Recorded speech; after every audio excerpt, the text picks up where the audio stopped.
नमस्ते दोस्तों, welcome back to channel finance Charcha. और आज के वीडियो में हम बात करेंगे एक ऐसे इन्वेस्टिंग स्ट्रैटेजी के बारे में जो मार्केट चाहे ऊपर हो या नीचे, आपको रेगुलर पैसा कमा के देगी। जी हां, बात कर रहे हैं डिविडेंड स्टॉक्स की। और अगस्त 2025 के लेटेस्ट डेटा के साथ मैं आपको दिखाने वाला हूं कौन से इंडियन स्टॉक्स अभी सबसे ज्यादा डिविडेंड दे रहे हैं। लेट्स फोकस ऑन स्टॉक्स जो आपको हर सीजन में पैसा बनाते हैं। चलिए शुरू करते हैं। सबसे पहले क्लियर करते हैं बेसिक्स। डिविडेंड क्या होता है? सिंपल लैंग्वेज में, जब कोई कंपनी प्रॉफिट बनाती है तो उसका एक हिस्सा शेयर होल्डर्स को कैश के फॉर्म में देती है। यही होता है डिविडेंड। अब आप सोचो, स्टॉक प्राइस ऊपर नीचे होता रहेगा, लेकिन अगर आपके पास डिविडेंड वाले शेयर्स हैं तो हर साल, कभी कभी हर क्वार्टर, आपको एक एक्स्ट्रा कैश फ्लो मिलता रहेगा। पैसिव इनकम जिसे हम बोलते हैं। इसीलिए डिविडेंड इन्वेस्टिंग को लोग रिटायरमेंट प्लानिंग और लॉन्ग टर्म वेल्थ के लिए एक सॉलिड स्ट्रैटेजी मानते हैं। चलिए अब देखते हैं लेटेस्ट नंबर्स के हिसाब से कौन से स्टॉक्स सबसे ज्यादा यील्ड दे रहे हैं। कैनरा बैंक बॉस, ये 18% प्लस डिविडेंड यील्ड दे रहा है। मतलब अगर आपने 1 लाख इन्वेस्ट किया होता तो सिर्फ डिविडेंड में 18,000 रुपए आ जाते। वेदांत लिमिटेड लगभग 10% यील्ड। मेटल्स और नेचुरल रिसोर्सेज का स्ट्रॉन्ग प्लेयर है। MSTC limited 9% yield. ये कंपनी ऑक्शन बिजनेस करती है और डिविडेंड पॉलिसी काफी स्ट्रॉन्ग है।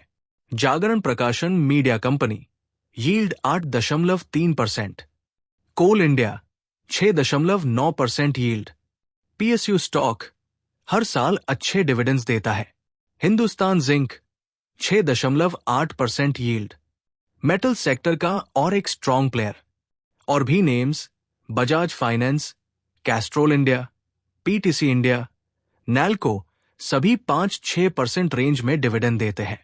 Extra bonus list, Indian Oil, IOC 7%, power grid 6.5%, NTPC 5.8% और आईटी सेक्टर से इन्फोसिस 4.8% डिविडेंड यील्ड।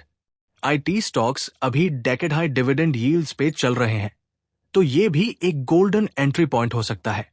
अब सवाल उठता है, डिविडेंड स्टॉक्स ही क्यों? एक्सपर्ट्स कहते हैं कि मार्केट जब भी वॉलेटाइल होता है तो हाई डिविडेंड यील्ड स्टॉक्स एक सेफ हेवन बन जाते हैं। मतलब स्टॉक प्राइस थोड़ा गिरेगा तो भी डिविडेंड के फॉर्म में आपका कैश फ्लो चालू रहेगा। और एक इंपॉर्टेंट चीज, आईटी सेक्टर के डिविडेंड अभी इतने हाई हैं जो पिछले 10 साल में कभी नहीं देखे गए। लेकिन हां, ग्लोबल डिमांड की अनसर्टेनिटी है, इसीलिए थोड़ा कॉशन भी जरूरी है।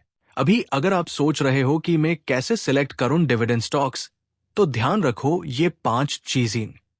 डिविडेंड यील्ड ज्यादा है तो अच्छा, लेकिन अनरियलिस्टिक ज्यादा, जैसे 20-25%, कभी कभी रेड फ्लैग भी हो सकता है। पेआउट रेशियो प्रॉफिट का कितना हिस्सा डिविडेंड में दिया जा रहा है। अगर 100% दे रहे हैं तो सस्टेनेबल नहीं होगा। अर्निंग्स कंसिस्टेंसी, कंपनी के प्रॉफिट्स स्टेबल है या नहीं।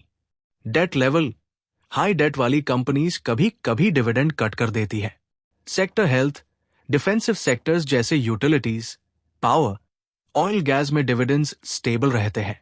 डिविडेंड स्टॉक्स को पोर्टफोलियो में डालते वक्त डाइवर्सिफाई करना बहुत जरूरी है।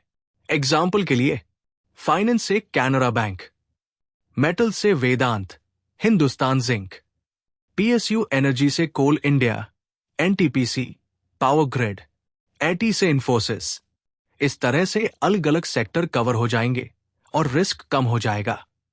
और हां, एक गोल्डन टिप, अगर आप डिविडेंड को विथड्रॉ ना करके दोबारा इन्वेस्ट करते हो तो कंपाउंडिंग के इफेक्ट से 8-10 साल में पोर्टफोलियो का साइज डबल ट्रिपल हो सकता है। एसआईपी स्टाइल में भी एंट्री ले सकते हो। तो दोस्तों, ये था हमारा आज का डीप डाइव डिविडेंड स्टॉक्स पर, जो अगस्त 2025 में हर इन्वेस्टर के रडार पर होनी चाहिए। अब आप बताओ, आपके पोर्टफोलियो में कौन सा डिविडेंड स्टॉक है? कमेंट्स में लिखो, मैं सब पढ़ता हूं। अगर वीडियो पसंद आया हो तो लाइक, शेयर और सब्सक्राइब करना ना भूलना। अगले हफ्ते फिर मिलते हैं एक नए इन्वेस्टिंग टॉपिक के साथ। हैप्पी इन्वेस्टिंग एंड पैसा बनाते रहो।